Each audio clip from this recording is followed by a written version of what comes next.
अस्सलामुअलैकुम नाजरीन जी, मैं हूं नाइला भट्टी और आप देख रहे हैं न्यू BBC न्यूज HD। आइए शामिल करते हैं आज की अहम खबर शामिल करते हैं। कराची से रिपोर्ट कर रहे हैं न्यू BBC न्यूज के नुमाइंदा राव मोहम्मद शाहिद मिर्जा। आदम चौक से ICI माड़ीपुर रोड तक ट्रैफिक रवानी का दरीना मसला एसओ कलरी फैज बाबर ने टीम के हमरा हल कर दिया। तफसीलात के मुताबिक कराची के मरूफ शाहरा माड़ीपुर रोड आए रोज ट्रैफिक जाम का शिकार रहती थी। इस दरीना मसले को हल करने के लिए एसओ कलरी फैज बाबर ने अपनी टीम के हमरा सड़क के अतराफ तमाम गैर कानूनी पार्किंग को ख़त्म करके इस दरीना मसले को हल कर दिया, जिससे ट्रैफिक रवानी मुमकिन बन सकी। गुज़श्ता कई सालों से माड़ीपुर रोड ट्रैफिक के दबाव का शिकार रहा, लेकिन गुज़श्ता 5-6 रोज से एसओ कलरी फैज बाबर ने इस दरीना मसले को हल करके दिखाया।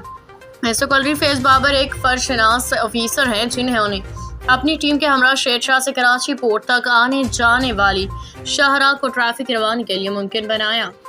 अब तक के लिए इतना ही। मज़ीद खबरों और अपडेट्स के लिए देखते रहें न्यू BBC न्यूज HD।